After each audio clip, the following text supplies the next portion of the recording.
And that really does bring me to our next speaker, Al George, because he is the director of the Channelopathy-Associated Epilepsy Research Center Without Walls.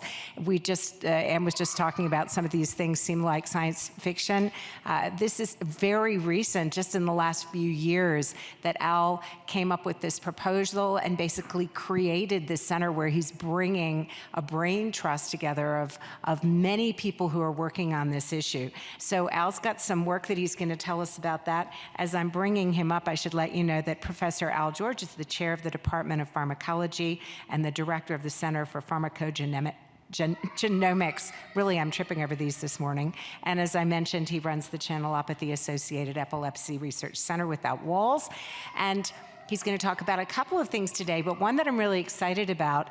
I hope you've gotten a copy of this, and if you haven't, make sure you get one, because he's going to talk about Cambridge Elements. This is a co-production. Anne Peduri is the lead editor on this. Al worked tirelessly on this with Sarah Weckhuysen, and on the back is the QR code. So if you've got questions and want the latest, a lot of it is in this presentation. So please, a warm welcome for Professor Al George of Northwestern University.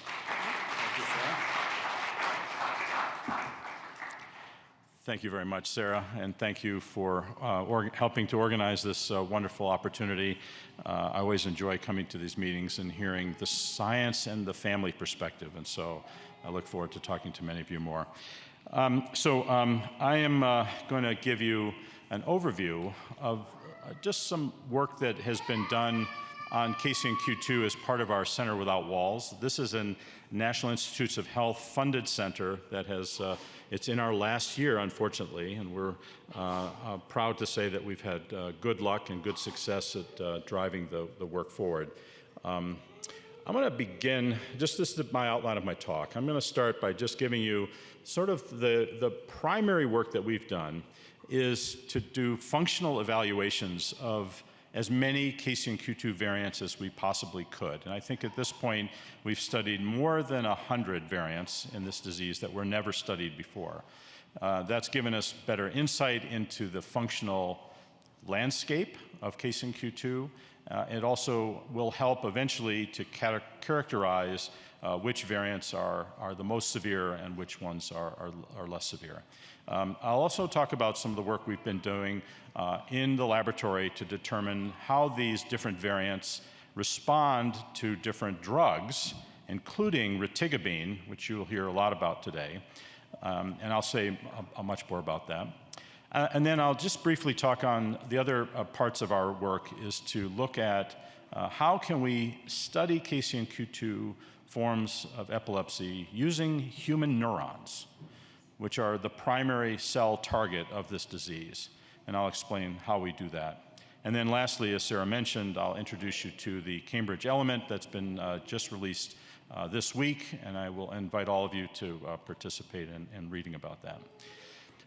Ingrid briefly mentioned the M current, but the M current is so intrinsically important to this condition that I wanted to just introduce it to you again. The M current is a name that has been around for 40 years. The M, if you want to really know, stands for muscarinic receptor modulated potassium current. It's a current in neurons that is dampened when you activate certain types of receptors. This is a figure from a wonderful review article by Ed Cooper and Lily Jan that I like to use to explain what the M current is doing under normal conditions. The M current is a little bit like the brakes in your car. If your car is going too fast, you tap the brakes. Essentially, M current is braking the nervous system. It's slowing it down if it's hyperactive. But the M current's there all the time, and it's this, as illustrated by this red mountain. The activity goes up and down depending on the conditions of the cell. And if the M current is very high, it's very hard for that neuron to fire again. However, if you suppress the M current, or there's a genetic defect in the M current that prevents it from being active, that neuron will run wild. The brakes on the car are broken, and you'll get a lot more activity. And as we know, a hyperactive neuron leads to things like seizures. Ingrid also mentioned the structure, rough, crude structure of the KCNQ2 potassium channel. It's divided into these two major structural areas, the voltage sensing area. These are so-called voltage-gated potassium channels, or voltage-sensitive potassium channels. They open and close in response to changes in the voltage across the cell membrane.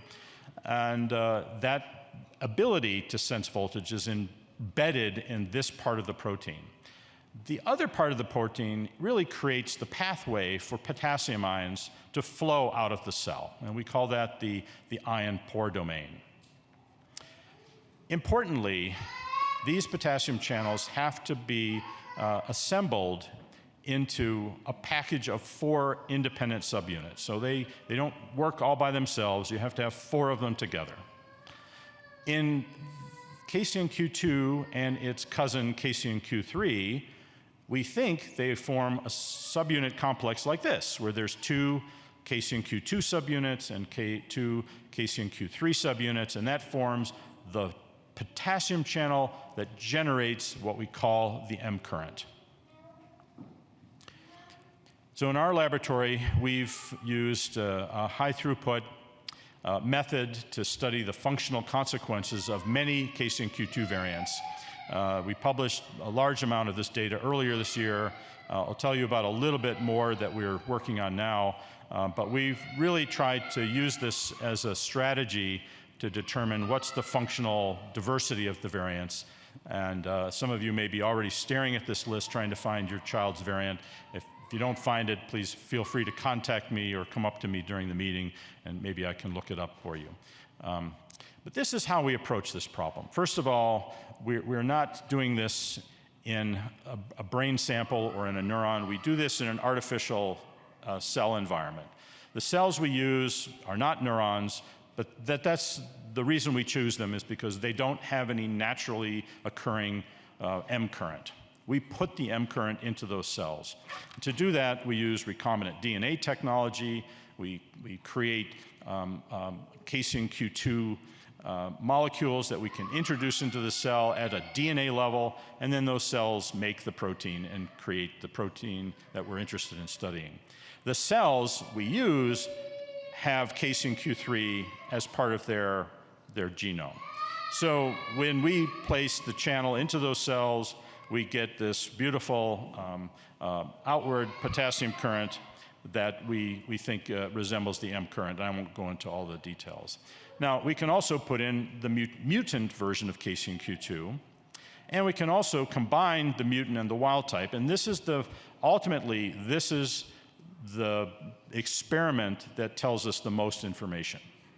Because when you have a KCNQ2 mutation, you still have the normal or wild type WT channel as well. And that combination of the variant and the wild type together with KCNQ3 is illustrated in the little box colored model there.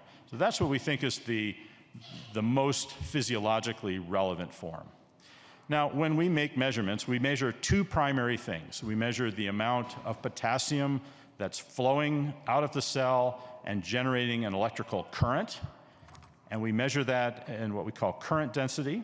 We also measure how much voltage is required to activate that channel, and that is referred to as the voltage dependence of activation. And we plot these data on this axis, where everything is made relevant to the normal channel. And if it's plotted in the direction of the left, it refers to a loss of function. If it's plotted in the direction to the right, it's a gain of function. So let's look at some variants. Here's a long list of variants that we've studied. This is a partial list. And you'll notice that some of them are colored with blue bars. Those are referred to as these are the variants associated with benign familial neonatal epilepsy, or now called self-limited neonatal onset epilepsy. And the red bars are those associated with the developmental and epileptic encephalopathy. I say encephalopathy. And here we've studied the variants in 2 different conditions, but you should notice immediately that almost everything is to the left for current density. These are all, majority of these are loss of function. If you look at the voltage dependence of activation, on the other hand, there's not a lot of difference, but there's a few that are to the right, which would be a gain of function. When we combine these variants with the normal allele and create the more physiologically relevant condition, we still see this predominant loss of function for most of the variants, and a few exceptions where there's some gain of function effects on activation. In our hands, the majority of these variants are loss of function. But that said, we've selected these variants predominantly to represent neonatal onset epilepsies. So we haven't looked at these other forms that Ingrid was talking about. Now, we've studied some other variants recently that we learned about from this lovely study that was done by Ann Berg and Ann Paduri, looking at a cohort of individuals that were part of a natural history study funded by the KCNQ2 Cure Alliance and published either last year, or I think it was last year. And there were 48 participants, and of those participants, there were 34 unique variants that we've mapped onto this colorful structure of KCNQ2. We have studied all those variants. They are predominantly loss of function variants. But one of the goals we had in this study was, could we correlate the severity of the dysfunction with the non-seizure phenotypes in these individuals?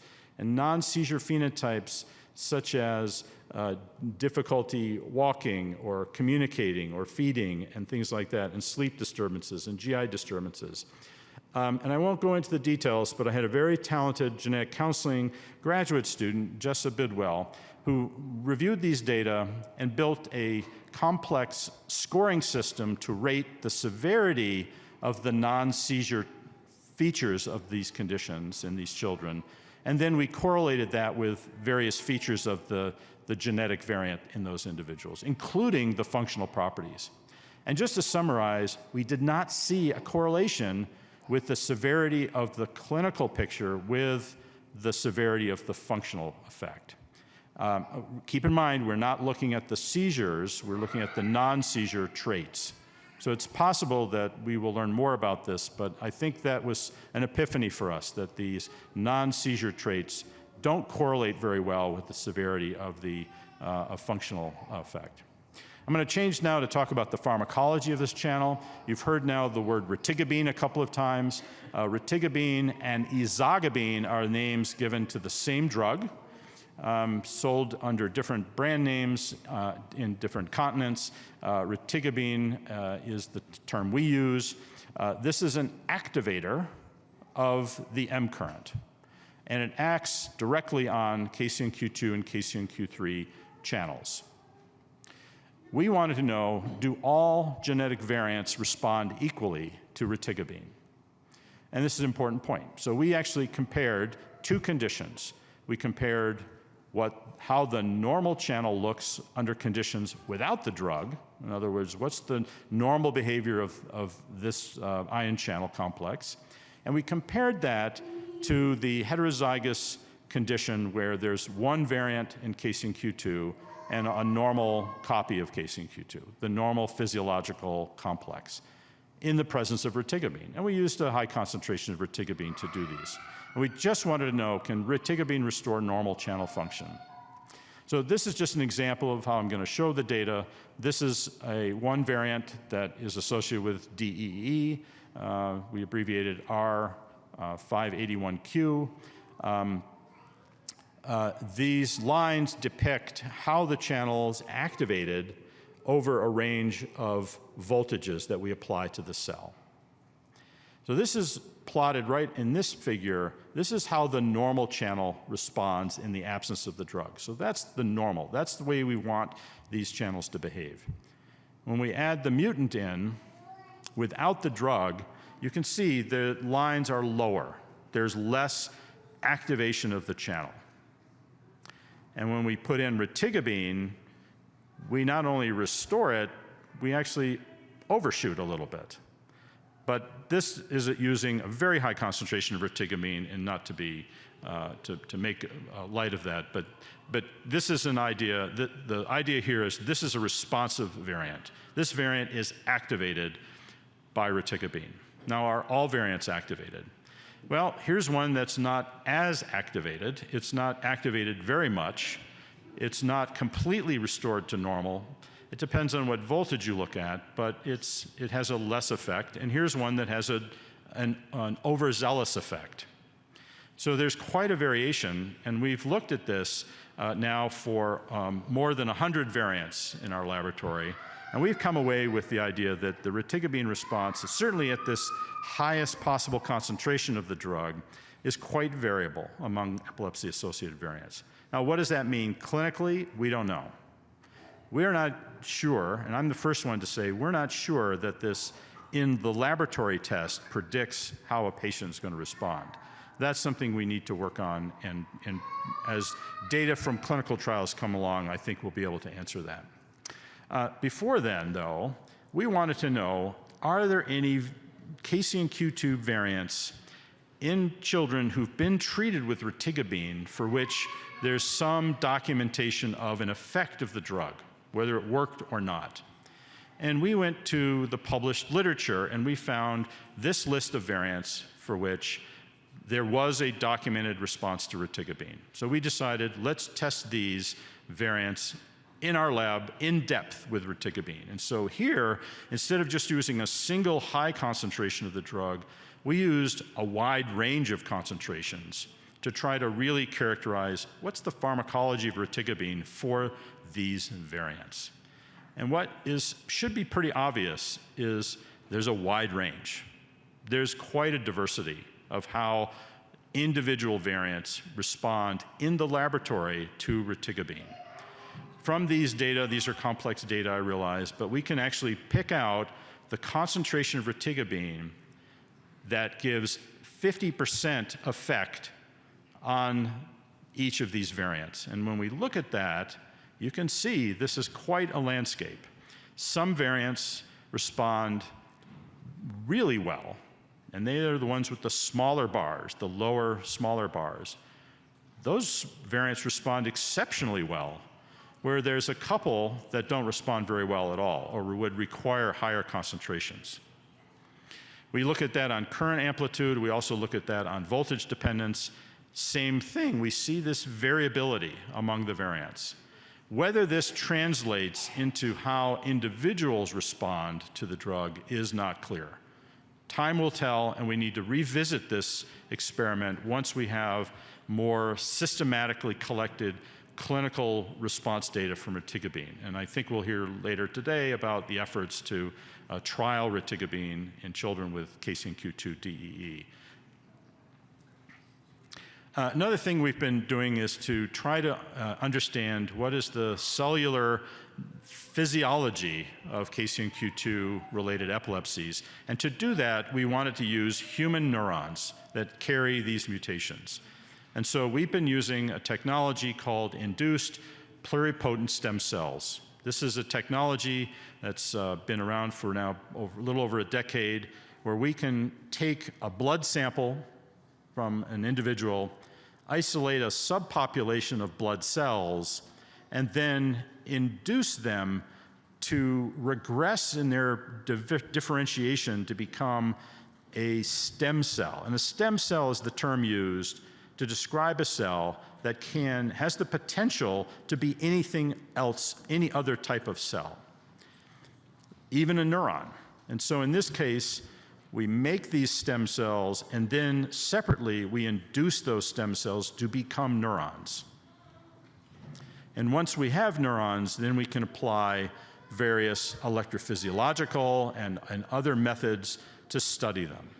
So we've been doing a couple of things. First of all, this is the current list of iPS cell lines that we've created in our laboratory. And by the way, this work is being done in collaboration with my colleague, Evangelos Kiskinis, as well as my colleagues at Lurie Children's Hospital, John Millichap, Linda Lux, who have been helping us collect these samples, identify the patients and collect the samples.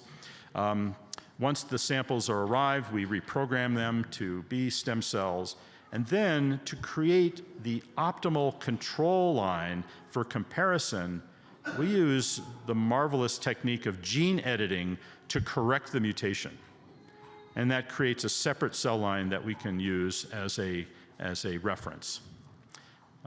So first thing we did, or well, not the first thing we did, but one of the things we've done was to simply ask the question, can we even measure M current in these cells?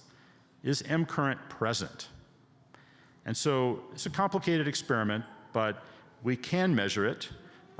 It's a very, very small current. But when we do measure it, we can see differences between cell lines, neurons from those cell lines that have a heterozygous mutation, in this case, this mutation, histidine 228R, to measure that. And here is just simply a summary of the data. We can see significantly lower levels of M current in the cell line with the mutation versus its genetically matched non-mutant mutant form. We call it the isogenic form. So we then pivoted to have been working, I should say Evangelos' lab has been doing quite a bit of work with multi-electrode array recording. This is another electrophysiological method that looks at a population of neurons. And here is just a representative glimpse of some of the data that comes from that kind of recording, where you can, each of the individual vertical lines illustrated on these plots is a burst of activity in the neuron. And Dina Simpkin, who works with Evangelos and myself, has quantified these data over time in culture, and she's consistently seen that these neurons with KCNQ2 variants exhibit this hyperactivity.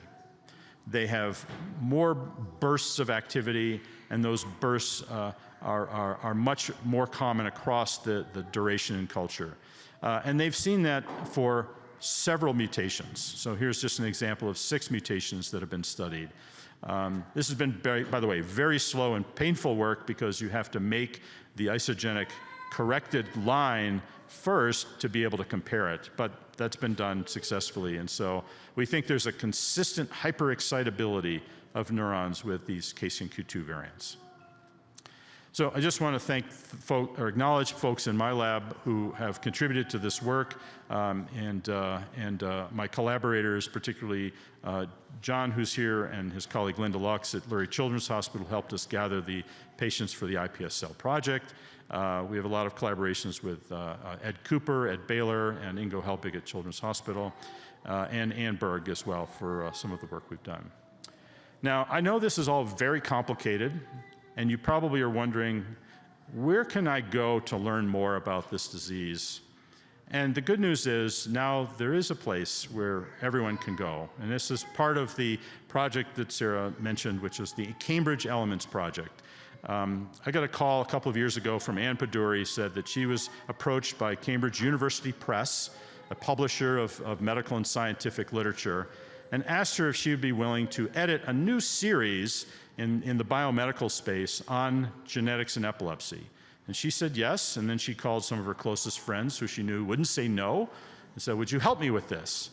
And so the long story short is, as of this week, we have released the first online version of this book, and we have focused this first project on KCNQ2.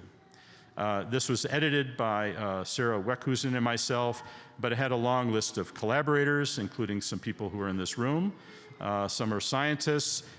There's an entire chapter on the patient perspective that was written by Scotty Sims, Carolyn Lowy, and Sarah James. And the content of this collection is, first we start out with the most important family perspectives on this disease. And I think some of you may have contributed to that. We have an elaborate section on the fundamental science of KCNQ2. We talk about the clinical features of the disease, and finally, the treatment of the disease. But it's not just words on a page. There's a lot of active elements to this, including video interviews of critical people. For example, David Brown, who discovered the M current, historically extremely important for this field. Nanda Singh, who made the link genetically with KCNQ2 and KCNQ3 and epilepsy. Ann Berg, who talks about the natural history study. And then we have a video, a compiled video of families who were interviewed by Sarah telling their story, and some videos of investigators telling what motivates them to continue to study this. So the important thing is, this is predominantly an online book. There will be a print version eventually, but the online version is the primary medium, and it will be free for everybody. The Cambridge Elements is open access, or we have paid for it to be open access. I should say we, as in KCNQ Alliance, and my department chipped in and paid for that. So I will leave this QR code up that you can scan, but also we were trying to hand out these little leaflets to everyone yesterday. I have some more at my table if you haven't received it. And on the back is a description of the project with that same QR code. And this is a direct link to the online version. So feel free to browse and read. There's more information there than you can ever imagine. So anyway, thank you very much for your attention.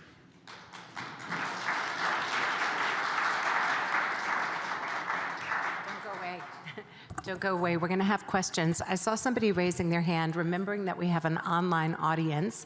We have time for a couple. If you would just go to the mic in the center of the room, or actually, Jim's got a mic coming to you.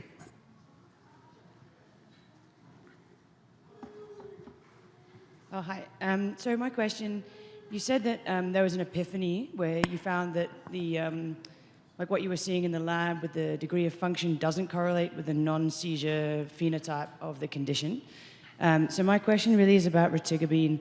At the moment, Xenon are only doing a trial, as in they're using Xenon, they're only letting you try if you've got uncontrolled seizures. But does what you say extrapolate then to mean that retigabine isn't a hopeful drug if you've got seizure control to improve development? Yeah, I wouldn't extrapolate that. I think that looking at how these variants respond to retigabine in the laboratory is one thing. We haven't yet determined if that correlates with clinical response. So at this point, I mean, we've done this retrospective correlation, but I wouldn't make that extrapolation at this point.